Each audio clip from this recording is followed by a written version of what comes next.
Hello, my name is Shane Allen, and I will be talking about the African American impact in the early 2000s. In the early 2000s, Black culture exploded onto the pop culture scene, whether it was through the television or airwaves.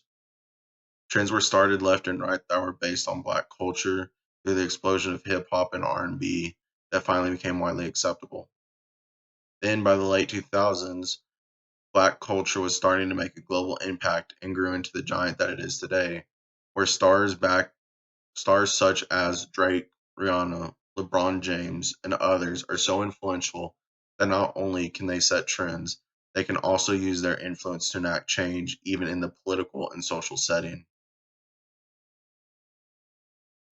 Television was one of the biggest forms that we saw Black culture proliferate through, as sitcoms such as Everybody Hates Chris, Girlfriends, That's So Raven, and The Bernie Mac Show are just some of the amazing shows that aired.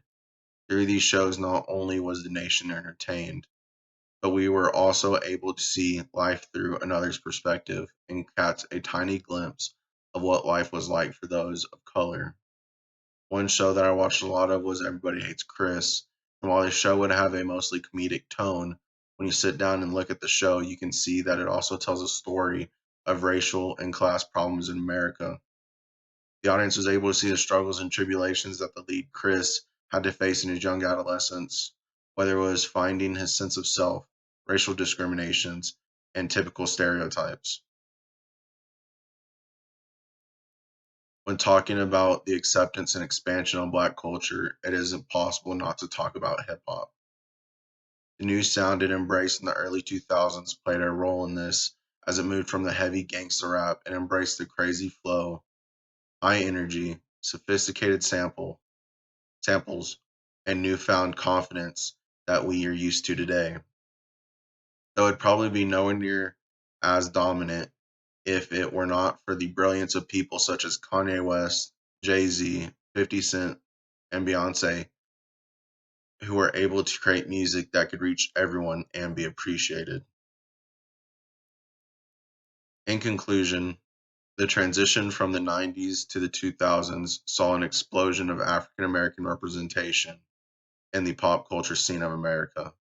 While in the earlier decades there were definitely some standout groups such as MWA, Richard Pryor, and many more, it wasn't until the 2000s where we saw full acceptance of Black culture.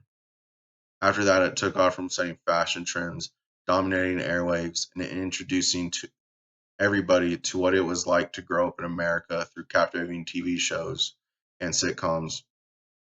Finally, Black culture was starting to become widely accepted. And while we are still having issues even to this day, it was a major step forward that has been able to help with the representation of African Americans and people of color globally. To wrap up our whole learning module, even after the civil rights movement ended in the late 1960s, it took a long time for people to start appreciating Black culture and even African Americans themselves. We still to this we still to this day have some issues, but over the decades we can see that firsthand the effects of African Americans had, as well as the slow acceptance of their culture and the rightful representation over the years. While there's still diversity and racial tension to this day, without those who help normalize and represent Black culture, I do not know where we as a society would be and how much worse our current problems with injustice and discrimination would be without them. Thank you. Have a good day.